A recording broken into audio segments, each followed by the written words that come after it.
Hello, forever friends and family. I would like to welcome everybody to webinar number 5, Think and Grow Rich. The book is written by Napoleon Hill.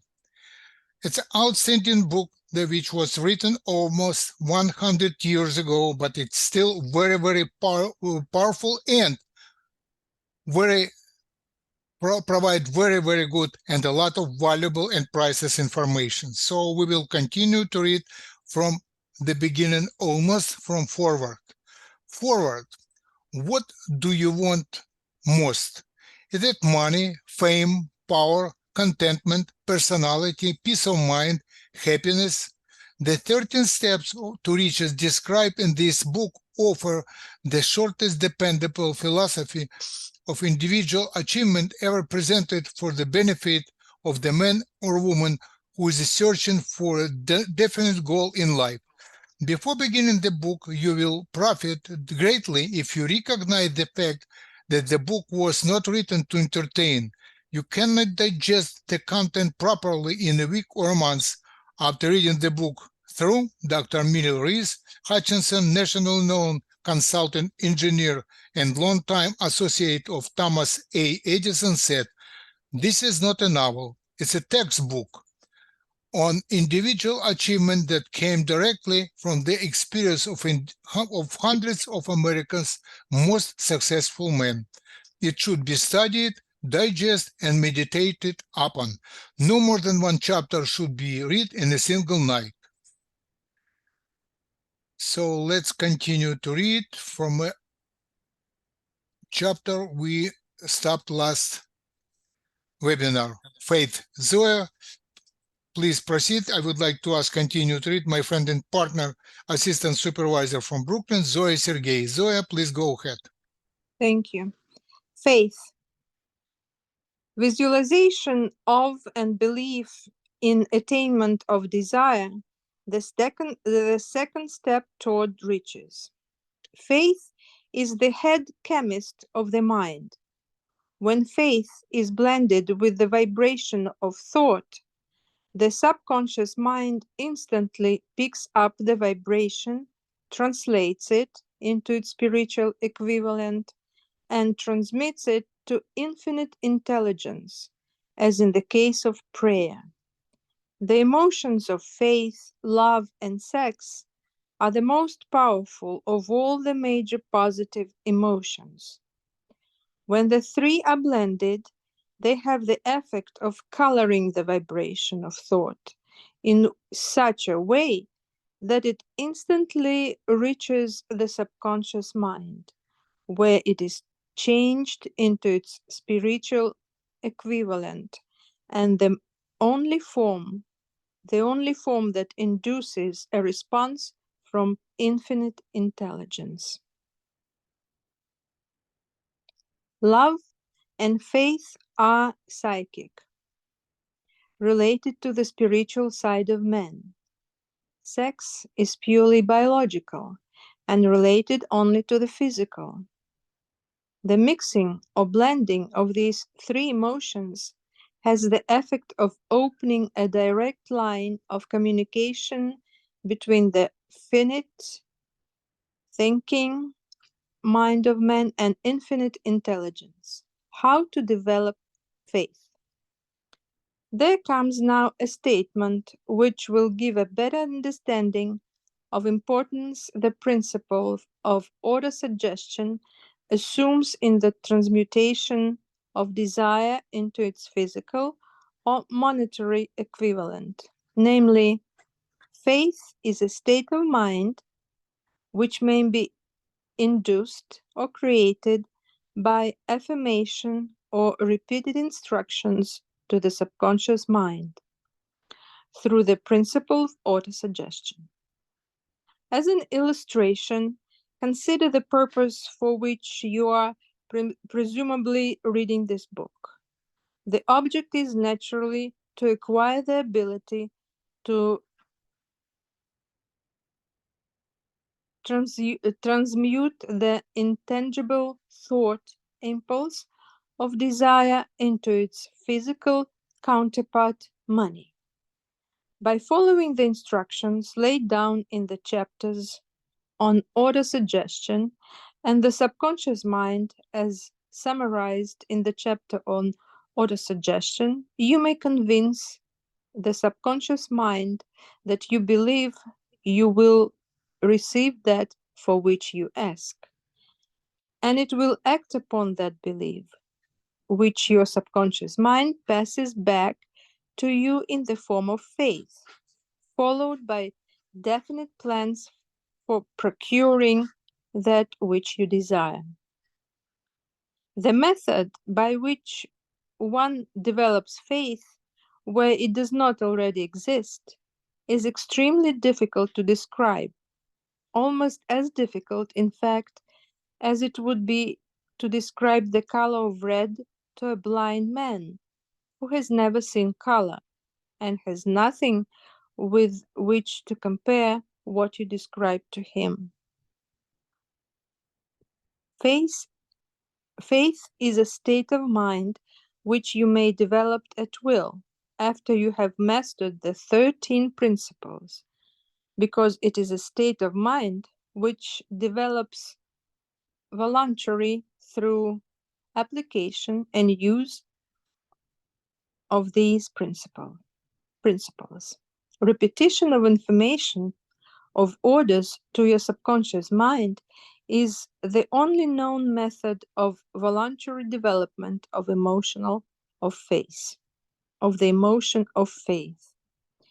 Perhaps the meaning may be made clearer through the following explanation as to the way men sometimes become criminals. Stated in the words of a famous criminologist, when men first come into contact with crime, they abhor it. If they remain in contact with crime for a time, they become accustomed to it and endure it. If they remain in contact with it long enough, they finally embrace it and become influenced by it.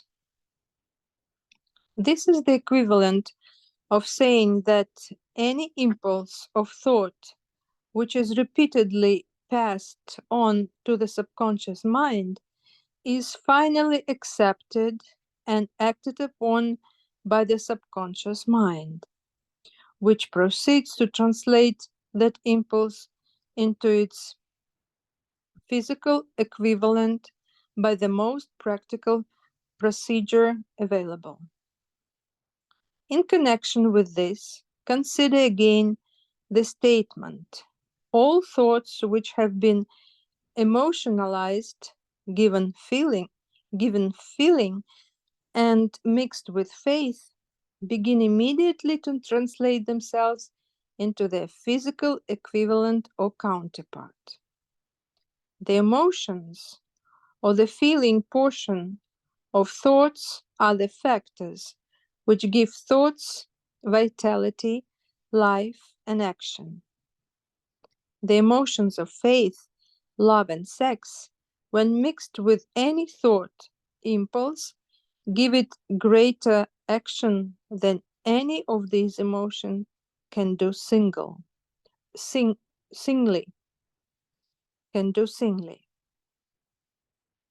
Not only thought impulses which have been mixed with faith, but those which have been mixed with any of these of the positive emotions or any of the negative emotions may reach and influence the subconscious mind. From this statement, you will understand that the subconscious mind will translate into its physical equivalent a thought impulse of a negative or destructive nature just as readily as it will act upon thought impulses of a positive or constructive nature.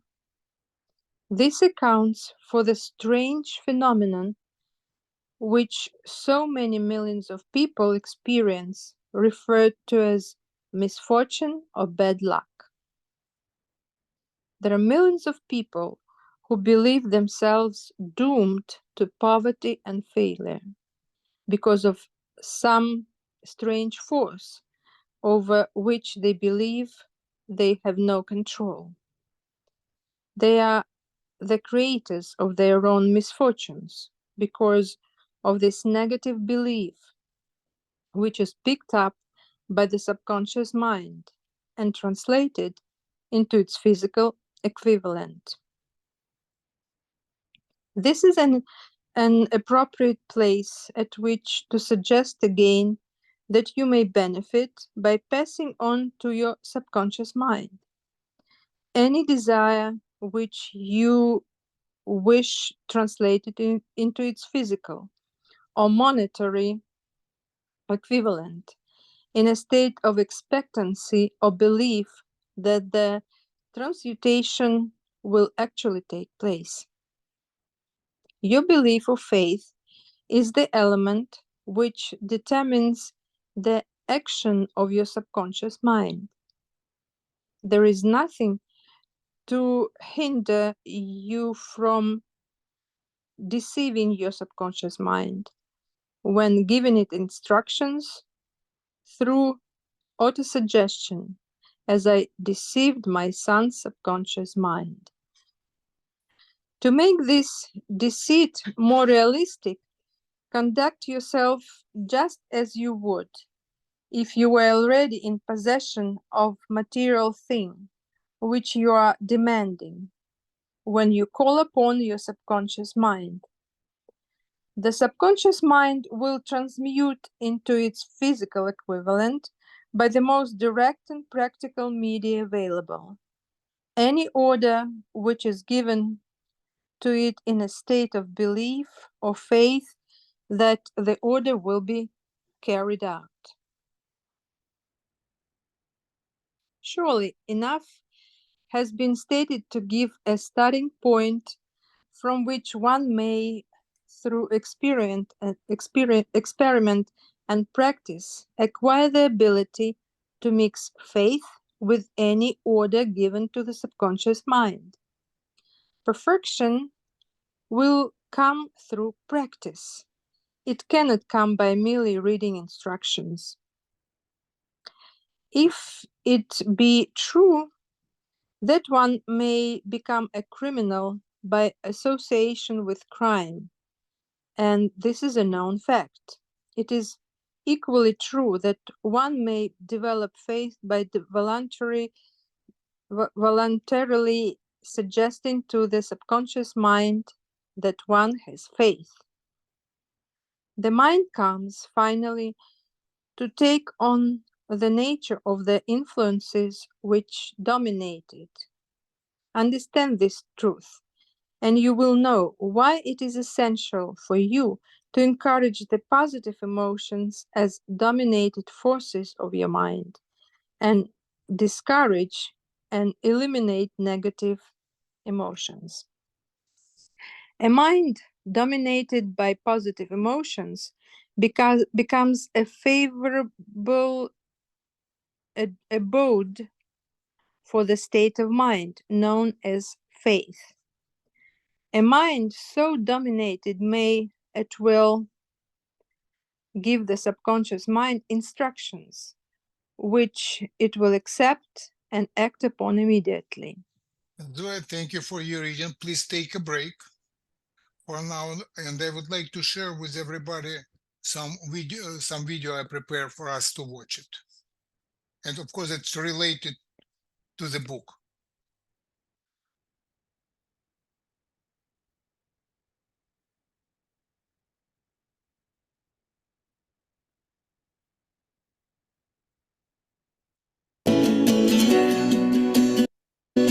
By 1918, Zoe, please confirm what do you see on the screen? It's still the book, Alec. You see the book? Yeah. Hold on, please. About now. It's Darren Hardy. Oh, okay, that's what I want us to see, to watch, and to listen. Okay, thank you, Iris. Let's go.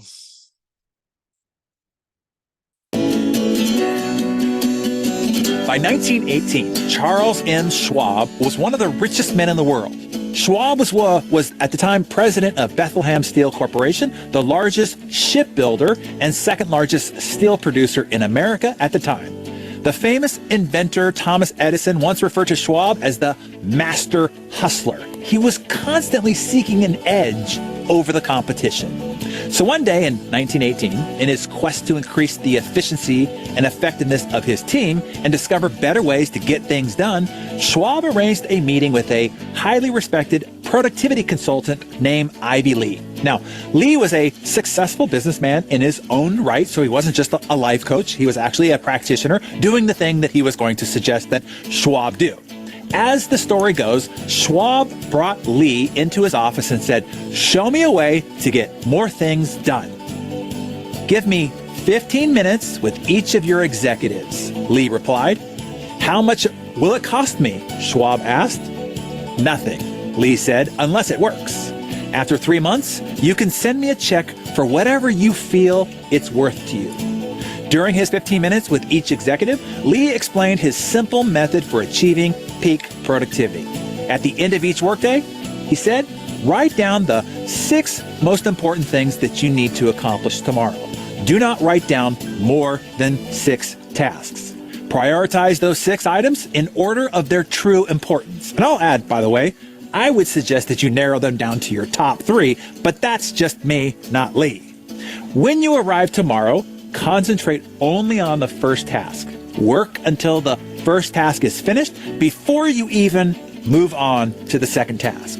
Approach the rest of your list in the same fashion. At the end of the day, move any unfinished items from your list of 6 and transfer them to the list for the following day.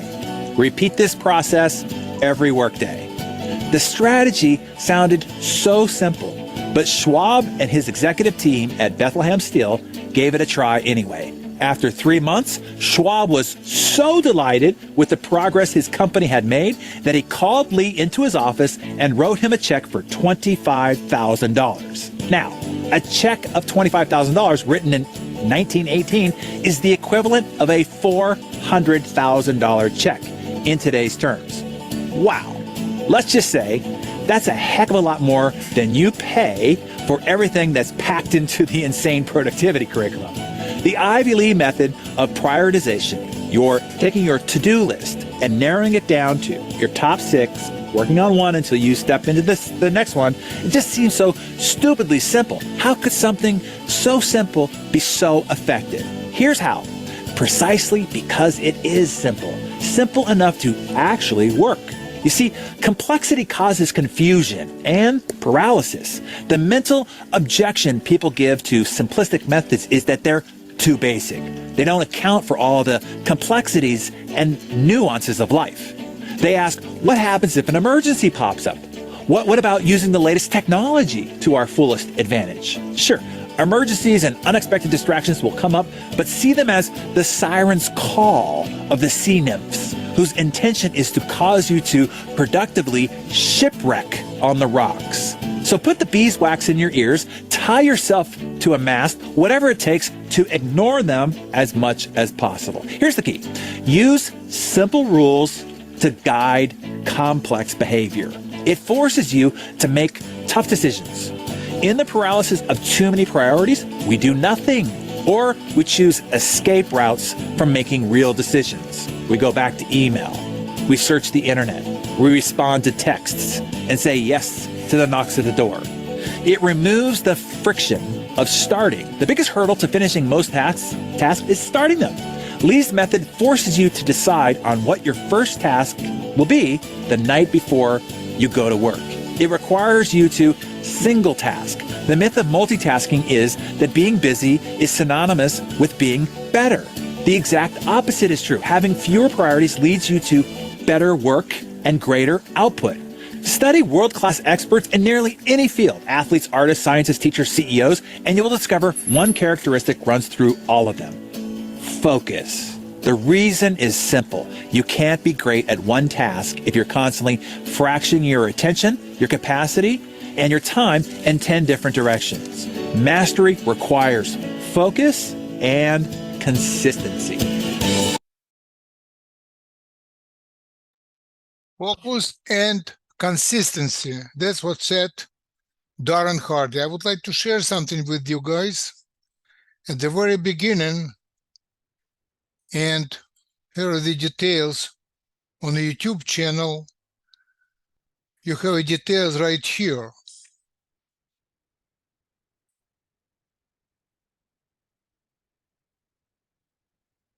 The whole text from the wiki hitches stuck on stop, and this cover, you see this picture right here? All text right here for your convenience. Everything what Darren Hardy just shared with us. All details, 35,000 check, which became $400,000 as of money now. About Mary Kay, some additional information from this book. So you could copy for yourself and use it for your business, or for yourself and for your family, for your kids too. It's very valuable. Here in the book, the story about Mary Kay Ash, who helped her. Everybody knows about Mary Kay Company, I believe, right?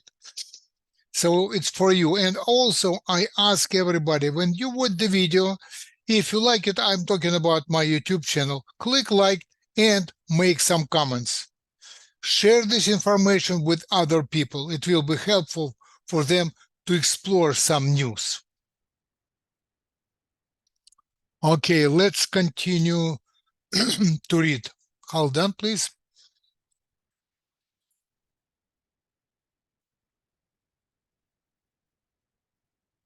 So you see next chapter, right, Iris? Yes. Please go ahead. My friend and partner, the most reliable manager from New Jersey, Iris Cristobal. Iris, please go ahead. Thank you, Alex. Thank you, Sawyer. Faith is a state of mind which may be induced by autosuggestion. All down the ages, the religionists have admonished struggling humanity to have faith in this and that, the other dogma or creed, but they have failed to tell people how to have faith. They have not stated that faith is a state of mind, and that is may be induced by self-suggestion. In language which any normal human being can understand, we will describe that all that is known about the principle through which faith may be developed where it does not really exist. Have faith in yourself, faith in the infinite. Before we begin, you should be reminded again that faith is the eternal elixir which gives life, power, and action to the impulse of thought. The foregoing sentence is worth reading a second time, a third, and a fourth. It is worth reading aloud. Faith is the starting point of all accumulation of riches. Faith is the basis of all miracles and all mysteries which cannot be analyzed by the rules of science. Faith is the only known antidote for failure. Faith is the element of the chemical which, when mixed with prayer, gives one direct communication with the infinite intelligence. Faith is the element which transforms the ordinary vibration of a thought created by the finite mind of man into its spiritual equivalent. Faith is the only agency through which the cosmic force of infinite intelligence can be harnessed and used by man. Every one of the foregoing statements is capable of proof. The proof is simple and easily demonstrated. It is wrapped up in the principle of autosuggestion. Let us center our attention, therefore, upon the subject of self-suggestion and find out what it is and what is capable of achieving. I thoughts, which are mixed with any of the feelings of emotions, constitute a magnetic force which attracts from the vibration of the ether or other similar or related thoughts T is a well-known fact that one comes finally to believe whatever one repeats to oneself, whether the statement be true or false. If a man repeats a lie over and over, he will eventually accept the lie as truth. Moreover, he will believe it to be true. Every man is what he is because of dominating thoughts which he permits to occupy his mind. Thoughts which a man deliberately places in his own mind and encourages with sympathy, and with which he mixes one or more of the emotions, constitute the motivating forces which direct and control his every movement, act, and deed. Comes now a very significant statement of truth. A thought thus magnetized with emotion may be compared to a seed which, when planted in fertile soil, germinates, grows, and multiplies itself over and over again, until that which was originally one small seed becomes countless millions of seed of the same brand. The ether is a great cosmic mass of eternal forces of vibration. It is made up of both destructive vibration and constructive vibrations.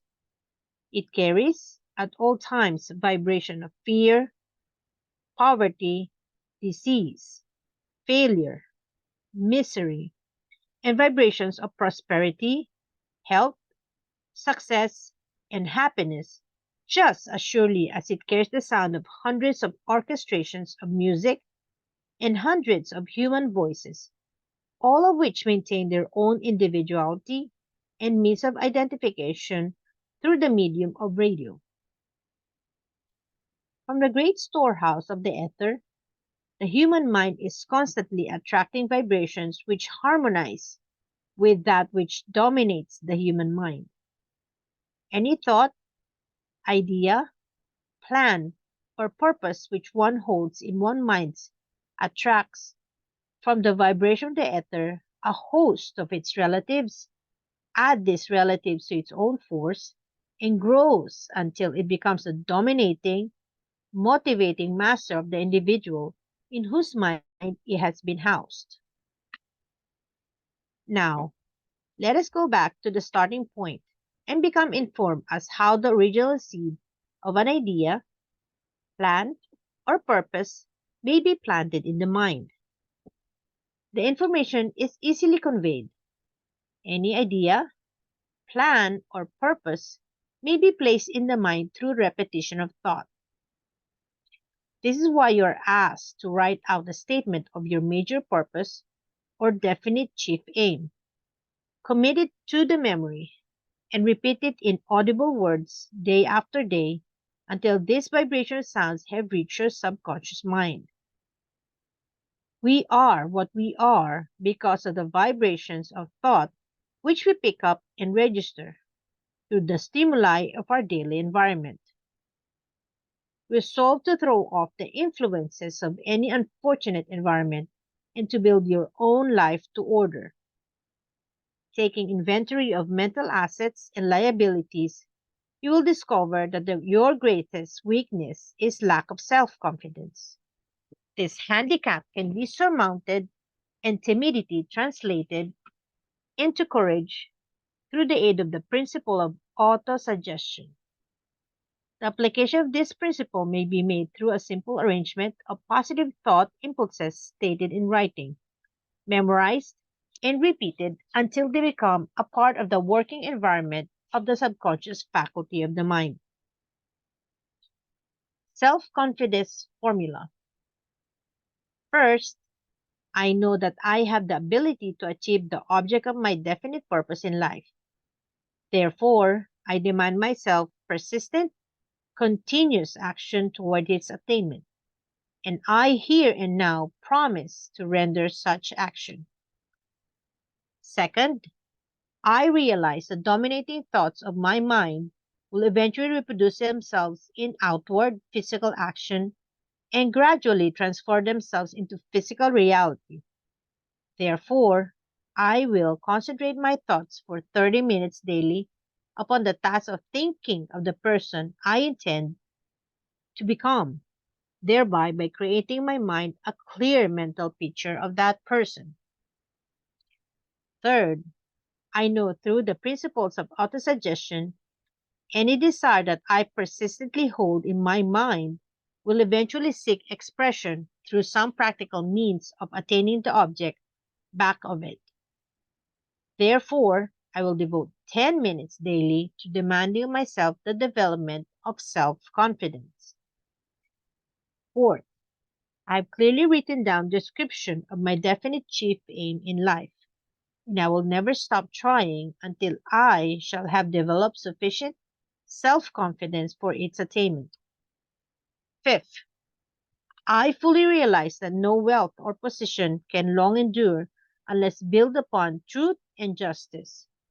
Therefore, I will engage in no transaction which does not benefit all whom it affects. I will succeed by attracting to myself the forces I wish to use and the cooperation of other people. I will induce others to serve me because of my willingness to serve others. I will eliminate hatred, envy, jealousy, selfishness, and cynicism by developing love for all humanity because I know that a negative attitude towards others can never bring me success. I will cause others to believe in me because I will believe in them and in myself. I will sign my name to this formula, commit it to memory, and repeat it aloud once a day with full faith that it will gradually influence my thoughts and actions so that I will become a self-reliant and successful person. Back of this formula is a law of nature, which no man has yet been able to explain. It has baffled the scientists of all ages. The psychologists have named this law autosuggestion and let it go at that. The name by which one calls this law is of little importance. The important fact about it is it works for the glory and success of mankind. If it is used constructively, on the other hand, if used destructively, it will destroy just as readily. In this statement may be found a very significant truth, namely, that those who go down in defeat and end their lives in poverty, misery, and distress do so because of negative application of the principle of autosuggestion. The cause may be found in the fact that all impulses of thought have a tendency to clothe themselves in their physical equivalent. The subconscious mind, the chemical laboratory in which all thought impulses are combined and made ready for translation into physical reality, makes no distinction between constructive and destructive thought impulses. It works with the material we feed it through our thought impulses. The subconscious mind will translate into reality a thought driven by fear just as readily as it will translate into reality a thought driven by courage or faith. The pages of medical history are rich with illustrations of cases of suggestive suicide. A man may commit suicide through negative suggestion just as effectively as any other means. In a Midwestern city, a man by the name of Joseph Grant, a bank official, borrowed a large sum of bank's money without the consent of the directors. He lost the money through gambling. One afternoon, the bank examiner came and began to check the accounts. Grant left the bank, took a room in a local hotel, and when they found him, 3 days later, he was lying in bed, wailing and moaning, repeating over and over these words: "My God, this will kill me. I cannot stand the disgrace." In a short time, he was dead. The doctors pronounced the case of one of mental suicide. Just as electricity will turn the wheels of industry and render useful service, if used constructively, or snuff out life if wrongly used, so will the law of autosuggestion lead you to peace and prosperity, or down into the valley of misery, failure, and death, according to your degree of understanding and application of it. If you fill your mind with fear, doubt, and unbelief in your ability to connect with and use the forces of infinite intelligence, the law of autosuggestion will take this spirit of unbelief and use it as a pattern by which your subconscious mind will translate it into physical equivalent. This statement is as true as the statement that 2 and 2 are 4. Like the wind carries into one ship east and another west, the law of autosuggestion will lift you up or pull you down, according to the way you set your sails of thought. The law of autosuggestion, through which any person may rise to attitudes of achievement which stagger the imagination, is well described in the following verse: "If you think you are beaten, you are. If you think you dare not, you don't. If you like to win but you think you can't, it's almost certain you won't. If you think you lose, you're lost. For out of the world we find, success will begin with the fellow's will. It's all in the state of mind. If you think you are outclassed, you are. You got to think high to rise. You got to be sure of yourself before you can ever win a prize. Life's battle don't always go to the stronger or faster man. But sooner or late, the man who wins is the man who thinks he can." Thank you, Iris. Take a break.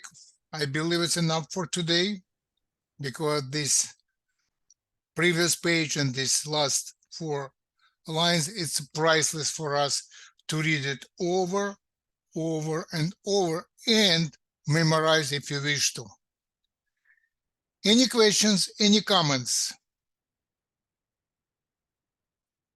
Well, I like that it is reminding us over and over. Like the thoughts are very similar among the pages of whatever you put in your mind, whether it's good or bad, it will be it will believe it. Whether it's true or false, it will believe it. And I also like the reminder of Darren Hardy, like reminding of the 6 things that you want to do. It's we heard it before, but I think it's a great reminder because we tend to be lost in like all the priorities that we have. But it's good to be reminded that you can achieve more by doing the simple things, keeping it simple, and following and prioritizing one thing to finish it before starting another. Absolutely. Thank you very much, Iris. Thanks a lot.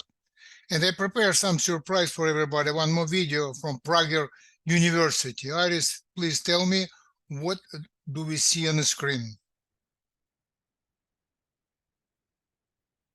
Right now I see PragerU. Okay, very good. Let's watch it and enjoy.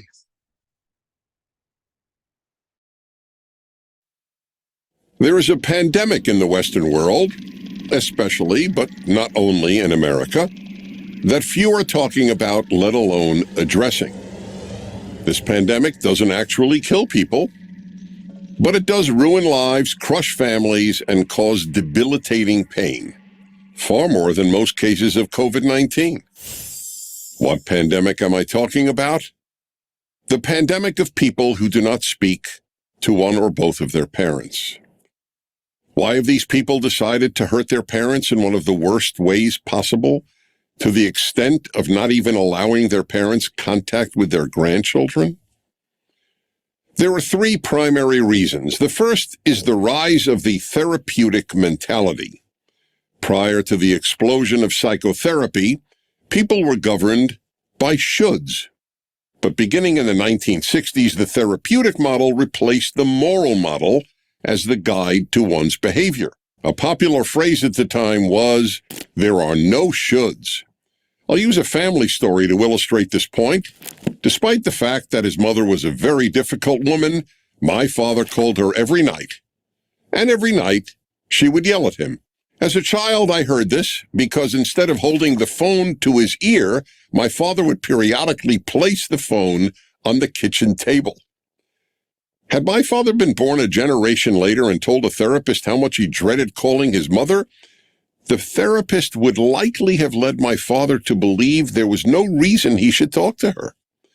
The therapist would have declared my grandmother toxic and given my father permission to avoid calling her. A culture that declared there are no shoulds would have concurred. But my father lived in the age of shoulds. Moreover, he was a religious Jew who had been taught the 10 Commandments since childhood, the fifth of which is, honor your father and your mother. And he believed, as did most Americans, that the 10 Commandments were given by God. In our secular age, the 10 Commandments are largely ignored. In fact, there are no God-given commandments. Instead, you do what you feel is right. If you don't feel like talking to your mother or father, you don't. My father, governed by the 10 Commandments and many other shoulds, called his mother every night despite the fact that he rarely felt like doing so. A second reason for this pandemic is parental alienation.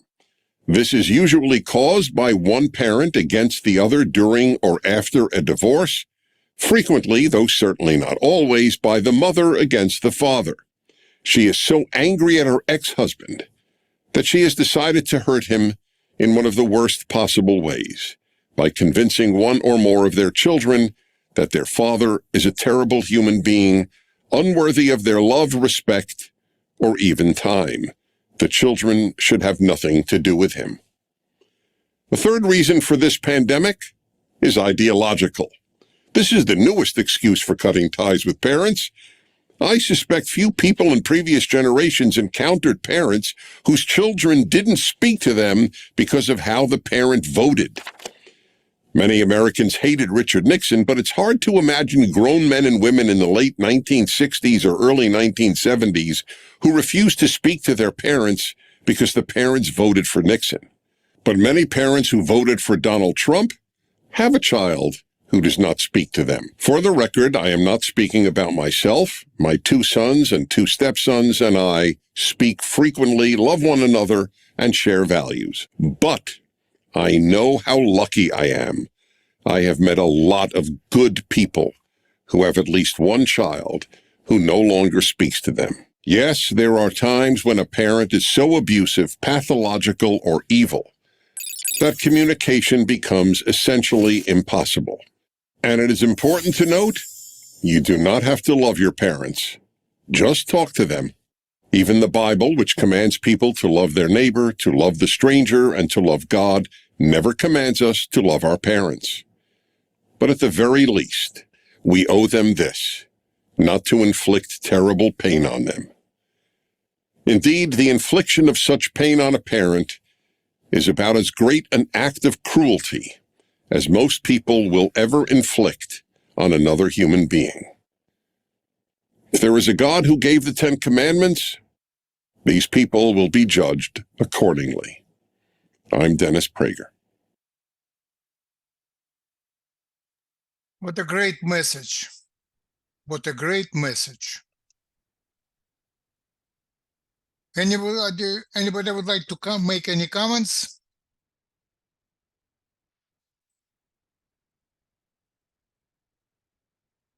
No Yes, comment. it's a very good advice. It's a very good it's a very good piece of advice. I like especially about parents in divorce and how we communicate to our parents.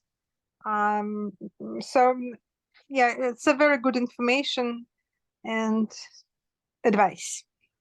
Thank you, Zoe. I highly recommend you to sign up for Prager University. There are a lot of priceless information and short 5 minutes, super valuable videos. I subscribe for them for many years and support them also.